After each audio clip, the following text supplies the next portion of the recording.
Hallöchen ihr Lieben und willkommen zu diesem wunderschönen Oberteil. Für dieses Oberteil häkle ich wie immer für Größe M, Größe 38 und nehme dafür meinen Brustumfang. Der Brustumfang bei Größe M ist ungefähr 100 cm. Auf diese 100 cm rechne ich nochmal plus 5 drauf und komme somit auf 105. Also egal, für was für eine Größe ihr häkelt, plus 5 cm mehr. Es sei denn, ihr möchtet es sehr locker hängen haben, dann macht besser 10. Es liegt recht eng an, da wir mit Reliefstäbchen arbeiten und diese 5 cm sehe ich im Endeffekt auch wieder zusammenziehen. Daher, wenn ihr ein lockeres Oberteil haben möchtet, dann macht lieber 10 cm mehr. Es sieht am Anfang viel aus, ist es aber nicht. Wenn ihr euer Oberteil über die Hüften tragen wollt und sagt, eure Hüften sind breiter als euer Brustumfang, dann nehmt natürlich euren Hüftumfang plus 5 oder plus 10 cm. Sonst wird es nachher zu eng. Nachdem ihr dann eine Kette angeschlagen habt auf eure Maße, zählt ihr die Maschen einmal durch und die Maschenanzahl sollte teilbar durch 8 sein. Ich häkel hier mit einem vierfädigen Bobbel aus Baumwolle Viskose diesmal und einer Vierer-Nadel. Alle Angaben zur Wolle, Nadelstärke und Verbrauch findet ihr unterm Video in der Infobox. Im nächsten Schritt solltet ihr euch Gedanken darüber machen, wie lang euer Oberteil werden soll. Als erstes häkeln wir die Hauptlänge, das heißt nur bis unterm Ärmel. Bei meinem Oberteil habe ich jetzt nur 35 cm berechnet, denn das Muster zieht sich auch noch recht arg auseinander und da ich kein Longshirt haben möchte, nehme ich hier erstmal 35 cm. Im späteren Verlauf kann ich immer noch mit einem Bündchen oder mit einer Erweiterung nach unten anhäkeln. Danach könnt ihr von einem gut sitzenden Oberteil, ich habe hier von einem Spaghetti-Top die Trägerbreite genommen, denn diese müssen wir dann später vom Hauptteil abrechnen und uns die Stelle markieren. Also diese Maße könnt ihr euch dann auch schon mal ausrechnen und aufschreiben. Und zum Schluss benötigt ihr wie immer noch den Halsausschnitt, die Halsausschnittbreite. Hier werde ich dann ca. 24 cm nehmen. Und die Schultern, also ich mache jetzt mal hier einen Pfeil hin. Den Halsausschnitt werde ich bei 24 cm machen und die Schulterbreite bei 35 cm. Aber hier gilt auch, wie immer, messt selber bei euch aus oder an einem gut sitzenden Oberteil, denn meine Maße sind nicht eure Maße. Jeder hat einen anderen Körperbau, längeren Körper, kürzeren Körper, ist etwas breiter gebaut vom Rücken her oder etwas schmaler. Daher kann ich immer nur empfehlen, nehmt eure eigenen Maße. Es ist ein bisschen mehr Aufwand, all das eben auszumessen und sich aufzuschreiben oder umzurechnen, aber am Ende lohnt es sich auf jeden Fall. So, und dann haben wir soweit alles berechnet, können uns unsere Wolle und Nadel schnappen und nun eine Kette arbeiten auf unsere Maße, entweder die wir durch den Brustumfang oder durch den Hüftumfang berechnet haben. So ihr Lieben, wir beginnen mit einer Kette. Ich werde hier mit Stäbchen beginnen. Ihr könnt jetzt mit mir gemeinsam den Fußschlingenanschlag auf Stäbchen häkeln oder aber mit einer Luftmaschenkette auf eure Maße häkeln. Dann nehmt aber bitte eine halbe Nadelstärke größer, denn wir machen jetzt erst einmal einen Schlauch, der so weit gehäkelt wird bis unter unsere Ärmel. Und da wir ja wollen, dass er nicht unten enger ist als oben, solltet ihr hier eine halbe Nadelstärke höher für die Luftmaschenkette nehmen, denn sonst merkt ihr später einen Unterschied. Ist nur ein kleiner Tipp am Rande. Müsst ihr natürlich nicht machen. Ja, und wenn ihr eure Luftmaschenkette angeschlagen habt, könnt ihr dann eine Reihe mit Stäbchen zurückhäkeln. Achtung allerdings, die Maschenanzahl sollte teilbar durch 8 sein. So, und dann beginnen wir den Fußschlingenanschlag. Ich beginne mit 3 Luftmaschen, einen Umschlag, gehe in die erste einzelne Schlaufe zurück, hole den Faden durch, dann halte ich hier unten den Daumen drauf, ziehe alle 3 Schlaufen auf gleiche Höhe, Masche erst eine Schlaufe ab, das ist der Boden, auf dem die Masche steht, und dann durch 2 und durch 2 für ein Stäbchen und haben direkt schon optisch unsere 2 Stäbchen. Umschlag. Nun hat sich unten eine komplette Masche gebildet, die nehmen wir auch dann komplett auf, holen den Faden wieder durch, ziehen alle 3 Schlaufen auf gleiche Höhe, erst durch eine, das ist der Boden, auf dem die Masche steht, durch 2 und durch 2 für ein Stäbchen. Und schon haben wir optisch unsere 3 Stäbchen. Umschlag, nächste gebildete Masche, in die komplette Masche einstechen, Faden holen, alle 3 Schlaufen auf gleiche Höhe ziehen, durch eine, durch 2 und durch 2 für ein Stäbchen. Umschlag, nächste gebildete Masche, Faden holen, durchziehen, alle 3 Schlaufen auf gleiche Höhe. Das ist wichtig, damit die Kette auch elastisch bleibt. Durch eine für den Boden und durch 2 und durch 2 für ein Stäbchen. Und wie ihr seht, kommt ihr so schnell voran, spart euch Hin- und Rückreihe und habt zum Schluss eine schöne elastische Kette. Und somit Anfang und Ende später gleich. Als nächstes werde ich jetzt auf meine Maße erst einmal diese Kette anschlagen und ihr auf eure. Und wenn ich soweit bin, geht es weiter. Nach 136 Stäbchen habe ich für meine Maße die Länge erreicht. Und dadurch, dass wir mit Stäbchen arbeiten, kann ich diese problemlos unverdreht zusammenfügen. Steche in die zweite Masche von unten angezählt ein und schließe zur Runde mit einer Kettmasche. Ihr könnt euch das hier unten nun mit einem Maschenmarker fixieren oder euch den Anfangsfaden nach links und rechts einmal durchfädeln. So, und dann beginnen wir mit Reihe 1. Und zwar beginnen wir direkt mit doppelten Reliefstäbchen. Jetzt könnt ihr schauen, welche ihr am liebsten häkelt. Diese nach vorne oder nach hinten. Ich häkel am liebsten diese nach vorne.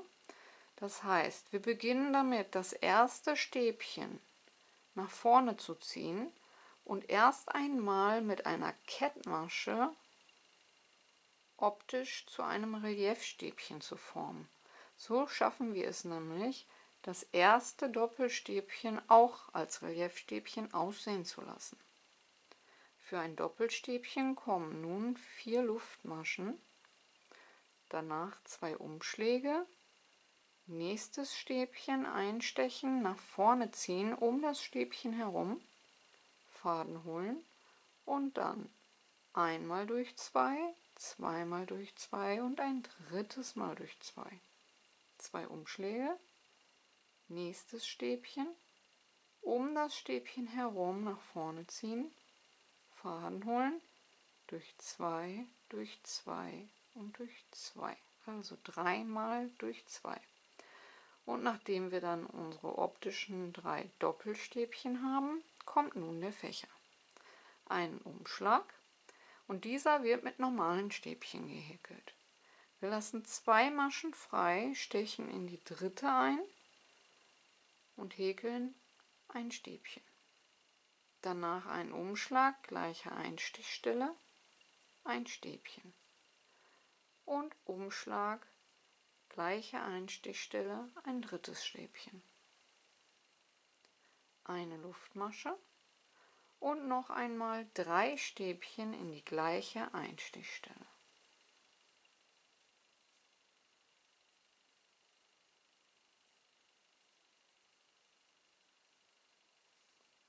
So haben wir unseren Fächer aus 3 Stäbchen, einer Luftmasche und 3 Stäbchen. Nun kommen wieder Doppelstäbchen. 2 Umschläge, 2 Maschen freilassen und um das dritte Stäbchen nach vorne gezogen unser erstes Doppelstäbchen häkeln. 2 Umschläge, nächstes Stäbchen, ein Doppelstäbchen. Und noch einmal 2 Umschläge, nächstes Stäbchen und ein Doppelstäbchen. Einen Umschlag, 2 Maschen freilassen und in die dritte Masche 3 Stäbchen,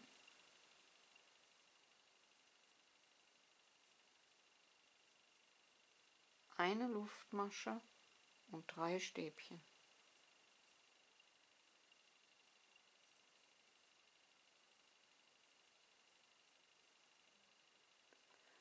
Zwei Umschläge, 2 Maschen freilassen und um das dritte Stäbchen herum ein doppeltes Reliefstäbchen häkeln.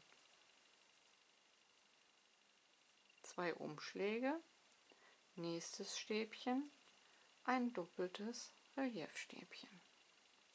2 Umschläge, nächstes Stäbchen, ein doppeltes Reliefstäbchen. Danach folgt wieder unser Fächer. Einen Umschlag, 2 freilassen, in die dritte einstechen und dort 3 Stäbchen in die gleiche Masche, eine Luftmasche und 3 Stäbchen in die gleiche Einstichstelle.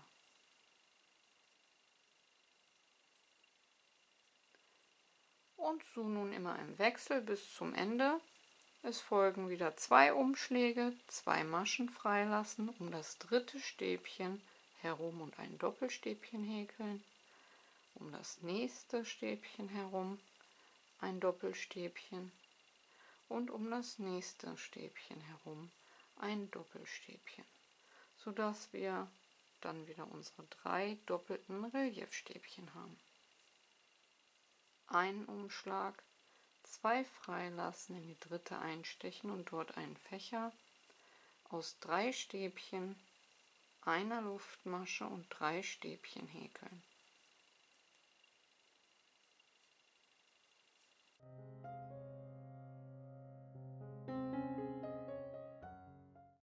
Und am Ende der Reihe 2 freilassen und einen Fächer aus 3 Stäbchen, einer Luftmasche und 3 Stäbchen häkeln.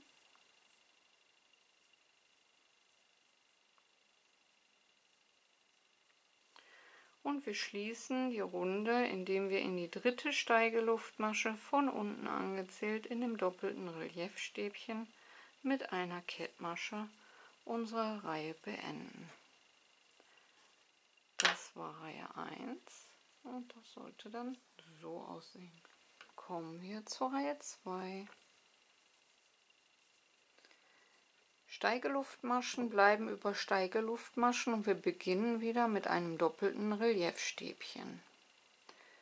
Dafür müssen wir um das Stäbchen herumgehen und erst einmal mit einer Kettmasche daraus wieder ein optisches doppeltes Reliefstäbchen machen.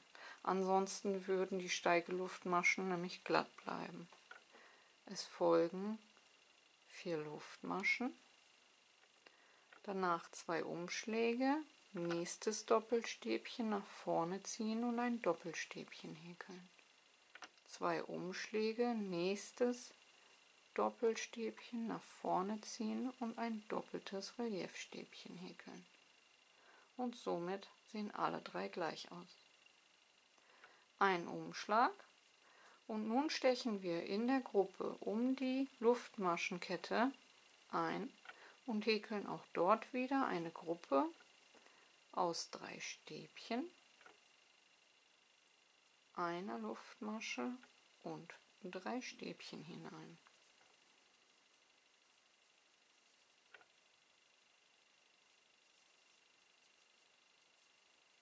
Danach kommen wieder die Doppelstäbchen, 2 Umschläge um das erste Doppelstäbchen herum und ein doppeltes Reliefstäbchen häkeln. 2 Umschläge, nächstes Relief, ein doppeltes Relief. 2 Umschläge und das letzte und dritte als ein doppeltes Relief abhäkeln. Einen Umschlag, danach in die Gruppe in die Mitte einstechen und 3 Stäbchen häkeln, eine Luftmasche und 3 Stäbchen.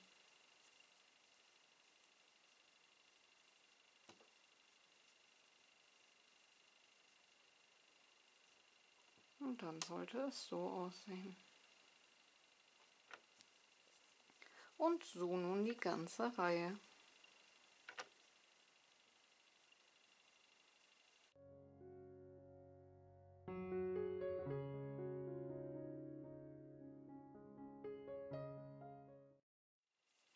Und am Ende unserer Runde in der dritten Steigeluftmasche in dem doppelten Reliefstäbchen mit einer Kettmasche die Runde beenden.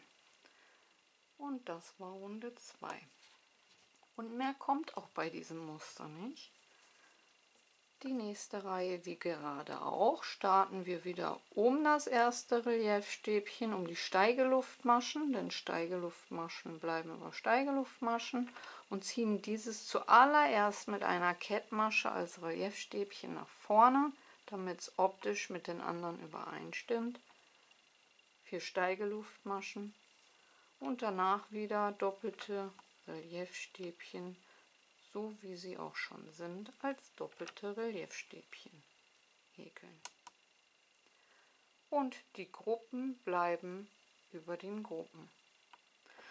Und so häkeln wir jetzt einen Schlauch, einen Hauptschlauch, so lang wie unser Oberteil werden soll, quasi bis unter die Ärmel. Das Gute daran ist, wir können diesen Schlauch immer mal wieder überziehen und schauen, wie lang das Ganze ist und ob es uns dann reicht.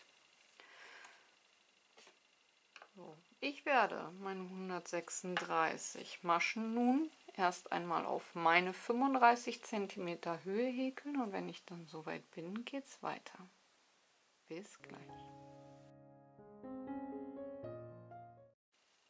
Zurück, ihr Lieben. Nach 20 Reihen habe ich ca. 35 cm erreicht, also glatt gestrichen. Kommen wir noch zur Aufteilung. Also die Aufteilung habe ich bei meinem Oberteil so gemacht, dass ich eine Gruppe am Vorder- und Rückteil und einen Stripe an der Seite habe. Das sind ca. 4 bis 5 cm nach innen versetzt, damit ich von der Gesamtbreite her auf 35 cm komme. Da habe ich mir jetzt ein Spaghetti-Top einfach genommen und geschaut, wo die Spaghetti-Träger sind. Wenn ihr ein Pullover draus machen möchtet oder zumindest so T-Shirt-Ärmel dran, dann braucht ihr natürlich hier nichts nach innen versetzen, sondern könnt einfach nur Vorder-Rückteil einteilen und gerade hochhäkeln. Da dies aber ein ärmelloses Oberteil werden soll, sitzt es einfach besser, wenn man die Aufteilung noch nach innen setzt und das kleine Stück dann für die Rundung der Ärmelaussparung lässt. Es sieht einfach vom Schnitt viel, viel besser aus. So, insgesamt habe ich eine ungerade Zahl dieser Fächer und da man durch die Brust vorne etwas mehr Fläche braucht, nehme ich diesen einen einzelnen Fächer mit nach vorne im Muster. Das macht jetzt von den Maschen her nicht viel aus. Diesen lasse ich aber aus. Ja, also ich häkel von diesem Marker bis nach hier ein Stück gleich hoch und von diesem Marker bis hier ein Stück hoch, damit ich hier automatisch meinen Kragenausschnitt habe. So, und der Rücken, der wird dann einfach nur vom linken zum rechten Marker 15 cm gerade hochgehäkelt. Ganz unspektakulär und auch weiter im Muster bleiben. Da brauchen wir jetzt eigentlich nichts zusammen gemeinsam machen. Der Anfang bleibt wie gehabt, also mit einer Kettmasche erstmal dieses Reliefstäbchen vortäuschen, die Luftmaschen hoch und dann halt hin und zurück. Ach genau, der einzigste Unterschied jetzt wird sein, dadurch, dass wir hin und zurück häkeln, müssen wir die Reliefstäbchen in die andere Richtung häkeln. Also hier mache ich jetzt in meine Richtung, weil die liegen ja nach vorne. Wir haben eine Innen- und eine Außenseite. Und wenn ich dann zurück häkel, dann muss ich ja die Reliefstäbchen in die andere Richtung ziehen. Darauf bitte achten, weil sonst habt ihr nachher ein Hin und Her und das sieht dann vielleicht nicht mehr so schön aus. Aber ansonsten ändert sich nichts. Es bleibt im Muster. Wir bleiben auch gerade. Wir machen keine Abnahmen. Und ja, ich zeige euch dann gleich noch mein Ergebnis, damit ich euch da auch so ein bisschen mitnehme. Und es sollte eigentlich reichen. Ja, und dann würde ich sagen, häkeln wir mal los. Zurück, der erste Träger ist soweit fertig. Das sieht dann so aus. Insgesamt 8 Reihen. Hier habe ich für euch den Tipp. Legt ein Maßband an eurer Hauptfläche an und dann zählt ihr einfach die Reihen aus, wie viele Reihen ihr benötigt für euren Träger, um halt auf die Trägerhöhe zu kommen. Ich habe hier angelegt und es waren in etwa 8 Reihen und das kommt auch gut hin. So, jetzt kann ich hier oben schließen, den Faden abschneiden und auf der Seite auch beginnen. Hier vorne, wie gesagt, die eine Gruppe lasse ich frei, die habe ich übrig, also fällt die einfach weg und kommt mit in den Kragenausschnitt hinein. Und wie gerade schon erwähnt, am Rücken von links nach rechts, das bleibt eine komplette Fläche, da wird nichts aufgeteilt, einfach gerade hoch. Also 8 Reihen nochmal hier als zweiter Träger und 8 Reihen auf der anderen Seite als gesamte Rückenfläche. Und dann geht's weiter. Und so sieht Träger Nummer 2 aus. So, als nächstes können wir uns dem Rücken widmen. Und da häkeln wir eine große Fläche einfach von links nach rechts, auch wie die Träger genauso lang. In meinem Fall sind es 8 Reihen. Und dann sehen wir uns zum Ergebnis zurück. Der Rücken ist soweit fertig.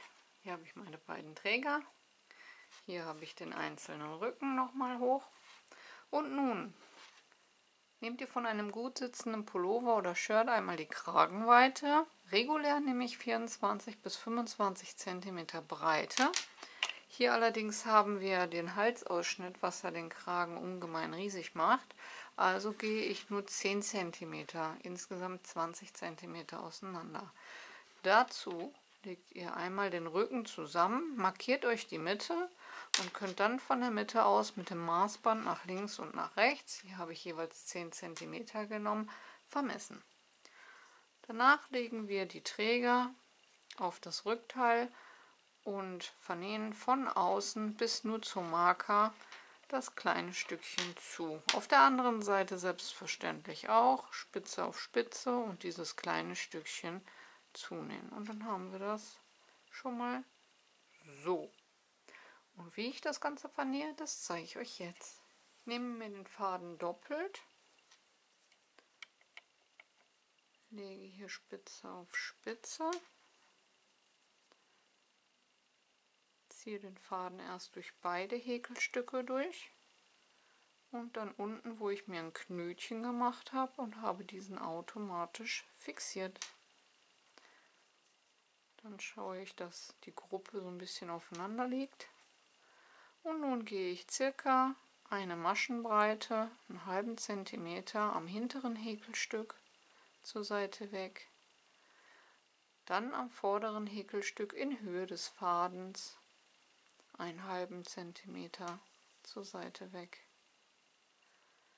Ihr könnt euch auch den Faden überlegen und dann wieder am hinteren Häkelstück in Höhe des Fadens einen halben Zentimeter zur Seite weg. Dann wieder am vorderen Häkelstück in Höhe des Fadens und so nun immer hin und her. Dabei darauf achten, dass das sich hier nicht zu weit zusammenzieht. Immer mal wieder so ein bisschen auseinanderdehnen. Und dann geht das rucki zucki. Immer im Wechsel, vorderes Häkelstück, hinteres Häkelstück. Und immer in Höhe des Fadens. Mehr ist das auch nicht. Und nun so weit, bis ihr den Marker erreicht habt. Das Ganze dann noch auf der anderen Seite. Und dann haben wir die Schulterpartie und somit unsere Träger auch schon mal fertig. So, am Ende zuppel ich das Ganze noch mal so ein bisschen auseinander, damit sich das halt nicht zu weit zusammenzieht. Gehe auch hier durch beide Häkelstücke einmal durch. Dann einmal nur so ein Stück. Lege den Faden um die Nadel herum, direkt unten, zweimal rum, Daumen drauf halten und durchziehen. Dann habt ihr auch so ein kleines Knötchen sozusagen. Und dann, wie ihr es kennt, einmal hin und her den Faden in den Maschen vernähen. Abschneiden und dann löst sich da auch nichts mehr. Das Ganze nun noch auf der anderen Seite. Und dann kann ich euch das Grundgerüst unseres Häkelstücks bereits an der Puppe zeigen. Bis gleich. Und so sieht die Naht dann aus. Eine schöne flache Naht, die man überhaupt nicht sieht. Und so sieht unser Grundgerüst bislang aus.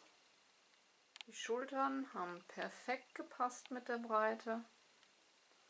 Und dann kommen wir nun zur Kapuze. Für die Kapuze können wir hier direkt an der Spitze auch wieder mit unseren 3 Doppelstäbchen starten und im Musterverlauf bleiben. Von hier nach hier fehlen uns ja nur die 3 Doppelstäbchen, die füge ich einfach hier hinzu. Und das Ganze wird einfach nur gerade hochgehäkelt. Wer keine Kapuze haben will, kann dann hier das Kapitel überspringen und zu den Bündchen übergehen. Für die Kapuze starte ich direkt vorne am Kragenanfang, auch in der Ecke. Steche in der 4. Steigeluftmasche ein und fixiere mir dort meinen Faden. So. Und damit das hier auch ein Reliefstäbchen bleibt, mache ich ein Reliefstäbchen, so wie sie jetzt gerade sind, nach vorne und dann meine 4 Steigeluftmaschen. 2 Umschläge, nächstes Relief, 2 Umschläge und drittes Relief. So, und wie gerade schon erklärt, bleibe ich jetzt einfach im Musterverlauf. Und hier an der Naht fehlen mir im Grunde die 3 Reliefstäbchen. Die setze ich dann hier dazwischen, um meine gesamte Fläche zu bekommen.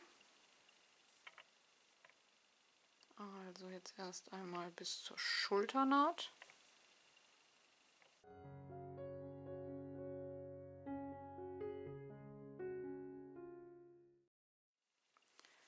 So, und jetzt bin ich hier an der Schulternaht angekommen.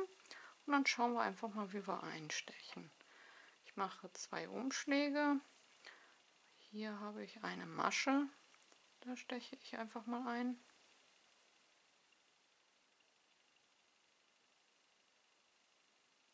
So. Dann gehe ich um die Naht herum, damit sich das auch schön verteilt und auch nicht zusammenrutscht, soll ja auch kein Reliefknubbel werden. Und nochmal 2 Umschläge und dann gehe ich hier zwischen. So, dann haben wir hier schon mal unsere 3 Relief und auf der anderen Seite kommt dann ganz normal der Fächer hinein.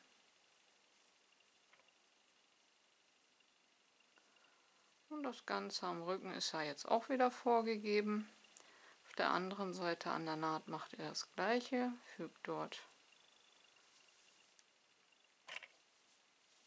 auch hier in der Mitte die 3 Relief ein, bis zur Spitze und dann wieder umdrehen. Und das Ganze häkelt ihr dann hin und her, bis ihr eine gerade Gesamtfläche bekommt, die oben am Kopf geschlossen werden kann.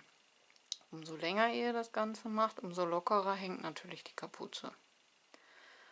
Da müsst ihr dann am besten bei euch selber anhalten.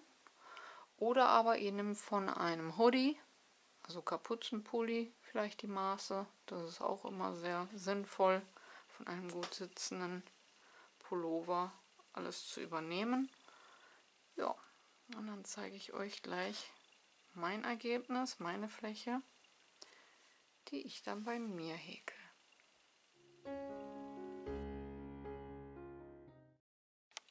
Zurück nach 12 Reihen habe ich meine Kapuze so weit hochgehäkelt, dass ich jetzt mit der Rundung beginnen kann. Dafür klappe ich das Ganze zusammen und markiere mir die Mitte. Dann häkel ich bis zum Marker zurück und mache eine doppelte Abnahme dann an dieser Stelle.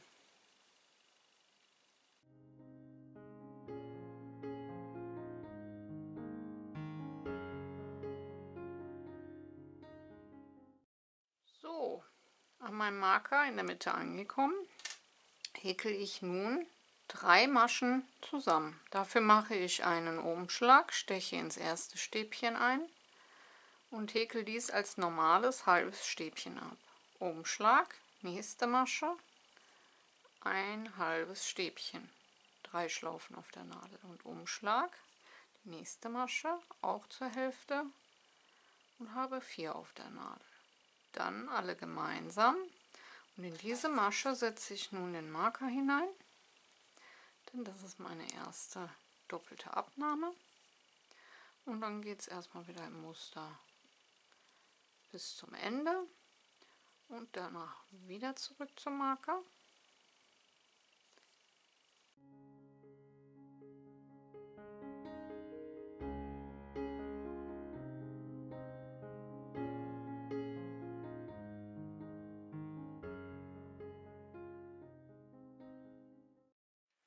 So, und die nächste Abnahme, die machen wir dann mit den beiden Gruppen, damit wir auch eine einheitliche Musterung haben. Das heißt, ich mache in der zweiten Reihe noch die Doppelstäbchen oder doppelten Reliefstäbchen. So, dann bin ich beim Marker angekommen, wie ihr hier seht. Und damit das Muster schön weiter sich so fortführt, häkel ich nun hier eine Gruppe aus 3 Stäbchen hinein. Dann mache ich einen Umschlag und gehe in die Masche mit dem Marker hinein und häkel dort ein Stäbchen und dann einen Umschlag und in die nächste Gruppe 3 Stäbchen. So haben wir auch hier jetzt unsere Abnahme, wie ihr seht. Das kräuselt sich so ein bisschen. Na, also es geht jetzt langsam schief und können dann im Muster wieder weitermachen. Ach so, Moment. Den Marker setzen wir selbstverständlich in dieses einzelne Stäbchen hinein. Das ist unsere Mitte. So, das haben wir. Hier bleibt die Gruppe. Dann kommen jetzt die doppelten Stäbchen.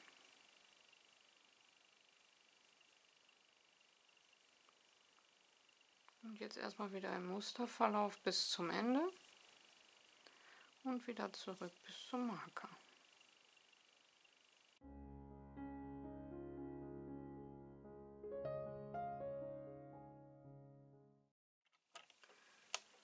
So, und dann machen wir jetzt hier nur noch eine Abnahme, also 3 Abnahmereihen und dann reicht die Rundung auch schon. Wer eine stärkere Rundung an der Kapuze haben will, der muss 4 bis 5 Reihen schätzungsweise machen. Immer mal wieder hinlegen, glatt streichen und schauen, wie weit ihr da seid. Wir machen jetzt noch eine Abnahme zusammen.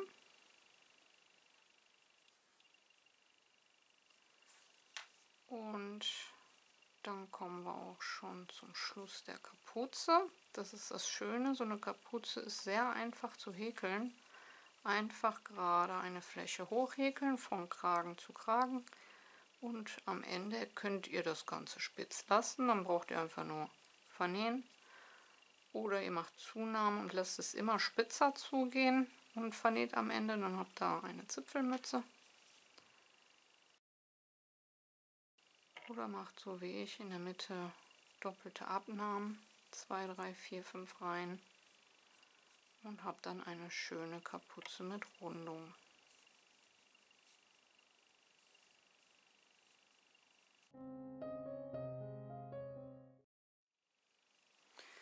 So, jetzt sind wir wieder bei dem Marker angekommen und damit sich das Ganze jetzt wieder ein Stück mehr zusammenzieht, schauen wir, dass wir unser Gröbchen in die Mitte häkeln.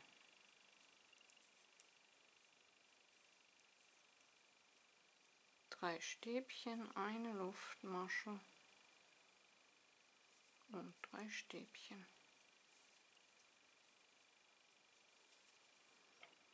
Dann überspringen wir diese einzelne Dreiergruppe und machen unsere Doppelstäbchen danach. Und dann hat sich das auch hier wieder ein ganzes Stück zusammengezogen und wir haben trotzdem unseren Musterverlauf. Und wenn man das dann mal so hinlegt, müsst ihr jetzt vorstellen, wenn wir das jetzt hier zunähen, dann haben wir eigentlich eine schöne Rundung schon. Und würde ich jetzt noch 2, 3 reinmachen, hätte ich noch eine größere Rundung. Aber wie gesagt, ich möchte diese nicht zu stark machen, also belasse ich es jetzt hierbei. So, dann noch eben schnell die Reihe fertig häkeln.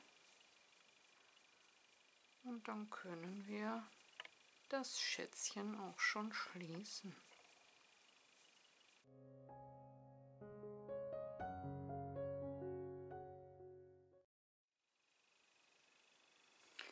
So, dann haben wir unsere Kapuze jetzt soweit so gut fertig mit der Rundung. Und nun klappe ich die Außenseite nach innen, denn ich habe keine Lust zu vernähen, also verhäkle ich das Ganze und möchte oder muss natürlich dann die Naht nach innen haben, sonst sieht es nicht aus. So, dann schaue ich, 4. Steigeluftmasche von unten, nehme ich die andere Seite mit auf die Nadel und kette beide Stücke gemeinsam ab. Ja, und jetzt ab hier nehme ich mir immer, entweder könnt ihr euch die ganze Masche nehmen oder ihr nehmt euch von der Masche nur die beiden innenliegenden Schlaufen, dann wird das Ganze auch etwas dünner. Aber die ganze Masche könnte man genauso nehmen, nur dann ist die Naht halt etwas dicker. Das kann jeder hier für sich selbst entscheiden, wie er das machen möchte. Ich nehme mir jetzt immer von den Maschen die beiden innenliegenden Schlaufen und dann immer schön einstechen, Faden holen und gemeinsam abketten. Das Abketten allerdings schön locker, weil sonst zieht sich die Kapuze oben am Kopf zu weit zusammen und wird dann unförmig.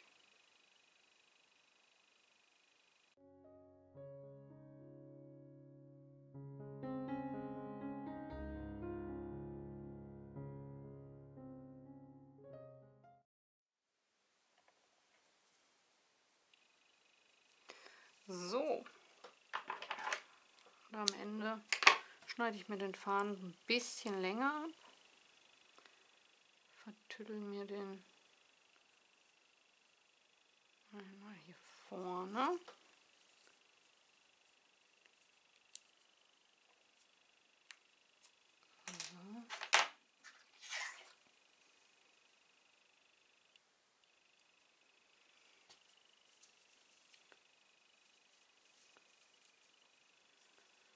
Dann können wir gucken, dass wir diesen Nuppelzieh, der sich jetzt hier noch bildet, so ein bisschen flacher kriegen, indem wir diesen mit der Naht noch ein kleines Stückchen runterziehen.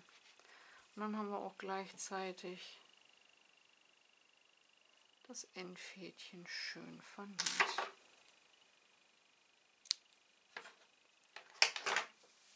So, dann können wir unsere Kapuze wieder richtig rumdrehen. Und diese ist nun fertig.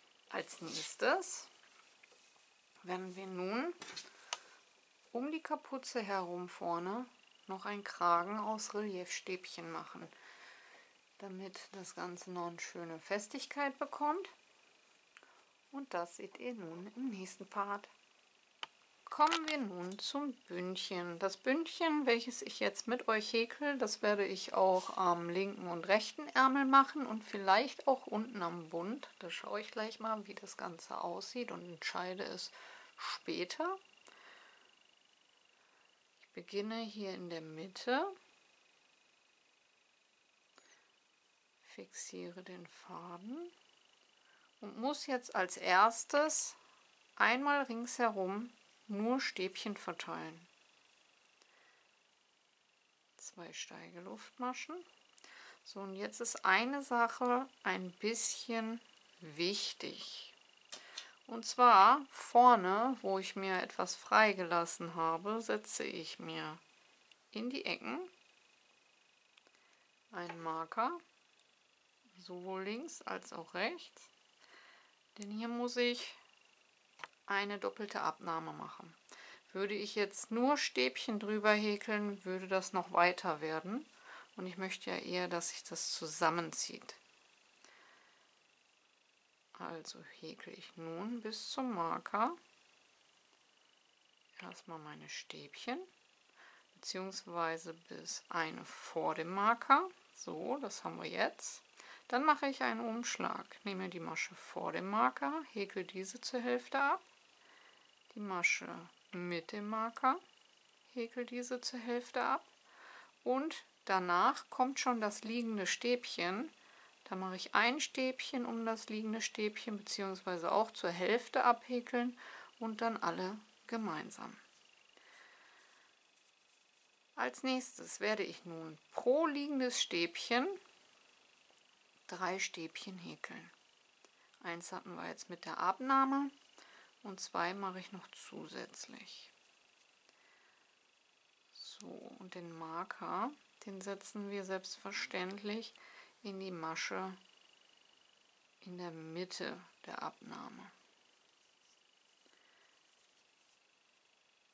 Danach kommt das nächste liegende Stäbchen, die nächste Lücke. Dort häkle ich auch wieder 3 Stäbchen hinein. Rüber in die nächste Lücke, um das liegende Doppelstäbchen, 3 Stäbchen.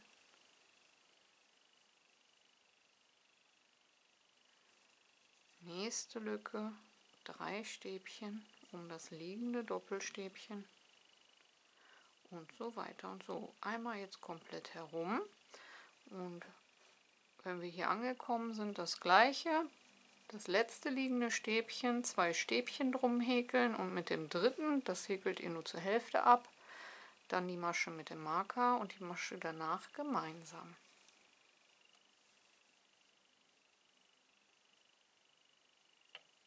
Und so nun einmal ringsherum einfach nur Stäbchen verteilen. Und nachdem ich einmal rum bin, habe ich nochmal 2 Stäbchen um das liegende Stäbchen gehäkelt. Und nun mache ich nur ein halbes Stäbchen, das dritte. Danach das nächste in die Masche mit dem Marker zur Hälfte und die Masche danach zur Hälfte. 4 Schlaufen auf der Nadel, alle gemeinsam. Können wir uns in unsere Abnahme den Marker setzen. Ja, und dann die Reihe einfach noch beenden, denn hier sind ja schon die vorgegebenen Maschen. Wenn wir die Runde einmal rum haben, schließe ich das Ganze in der zweiten Steigeluftmasche der Vorreihe. So, und damit ich optisch auch hier wieder ein Reliefstäbchen habe, gehe ich um das Stäbchen herum und ziehe es mit einer Kettmasche nach vorne. Mache 2 Steigeluftmaschen und beginne, indem ich jetzt ein Reliefstäbchen bei dem nächsten nach hinten häkel, aber nur ein normales Reliefstäbchen, kein doppeltes mehr. Dann können wir uns in den Anfang, in der zweiten Steigeluftmasche, den Marker setzen. So. Danach kommt ein Reliefstäbchen nach vorne und wieder eins nach hinten. So, jetzt bin ich aber bei der Abnahmestelle, nehme das Stäbchen davor, das mit der Abnahme, und also das mit der Abnahme ist ein Dach und das danach. Nun einen Umschlag. Ein Reliefstäbchen nach hinten, aber nur zur Hälfte abhäkeln. Umschlag, dieses Dach von der Abnahme der Vorreihe als Reliefstäbchen nach vorne häkeln, aber auch nur zur Hälfte. Und danach einen Umschlag und das Stäbchen danach wieder nach hinten, aber nur zur Hälfte. So, alle 4 Schlaufen gemeinsam und dort wieder den Marker hineinsetzen. So haben wir eine Abnahme halt nur mit Reliefstäbchen. So, und so geht die Reihe jetzt im Wechsel. Immer ein Reliefstäbchen nach vorne, eins nach hinten, eins nach vorne, eins nach hinten. Die gleiche Abnahme macht ihr auch hier. Beendet die Runde in der zweiten Steigeluftmasche der Vorreihe. Macht wieder ein optisches Reliefstäbchen, wendet und geht wieder in die andere Richtung und macht die Reliefstäbchen so, wie sie kommen. Das heißt, die nach vorne liegen, nach vorne und die nach hinten liegen, nach hinten. Und das könnt ihr dann Reihe für Reihe so weit machen, wie ihr für euch das Bündchen lang haben wollt. Hier empfehle ich einfach mal immer anprobieren, denn je nach Kopfform und Größe, die ihr gehäkelt habt, nach Wolle und so, fällt es halt anders. Da werden die ein kürzeres Bündchen brauchen, beziehungsweise ein schmaleres, und bei manchen sieht dann halt eher ein breiteres Bündchen besser aus.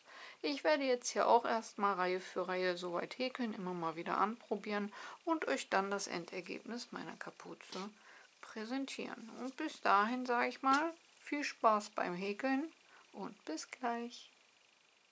Zurück nach 5 Reihen Bündchen ist meine Kapuze soweit fertig. Sie sieht sehr schmal jetzt in der Kamera aus, aber das dehnt sich sehr stark. Also wenn man sie aus Spaß tragen möchte, wäre sie jetzt so groß genug, würde ich jetzt noch mehr Rand dran häkeln, würde sie zu sehr ins Gesicht fallen.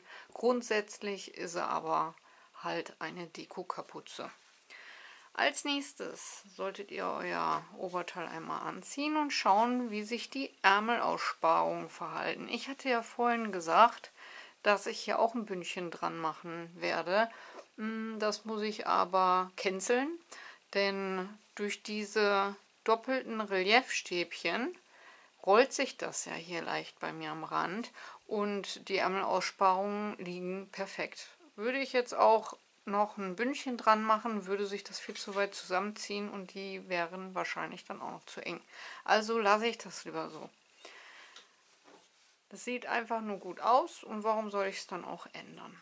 No. Allerdings werde ich unten am Bund nochmal ein sehr breites Bündchen dran machen. Erst einmal werde ich wie hier oben 5 Reihen dran machen und dann schauen, wie es dann sitzt, denn dadurch, dass ich hier mit Baumwolle Viskose gearbeitet habe, das ist halt eine sehr leichte und fluffige Wolle, zieht sich das etwas hoch. Das stört mich.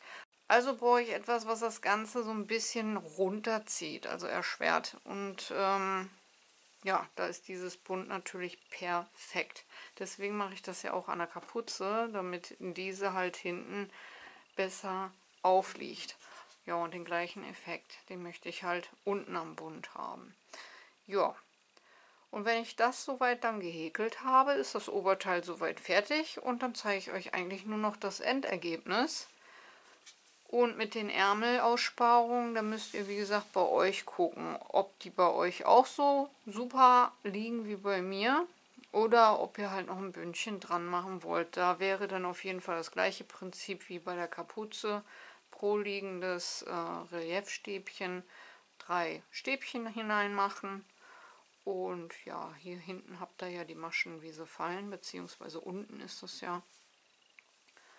Und ja, ist kein Hexenwerk. Wer bis hierhin gekommen ist, der schafft das definitiv. So, dann hoffe ich, dass alle bis jetzt gut mitgekommen sind. Ich werde jetzt dann noch mein Bündchen unten häkeln, euch dann das Endergebnis zeigen. Sollte sich was ändern, dass ich mehr wie 5 Reihen häkeln, dann werde ich euch das natürlich noch sagen. Ja, ansonsten bleibt alles gleich und dann sehen wir uns nur noch zum Endergebnis. Bis gleich.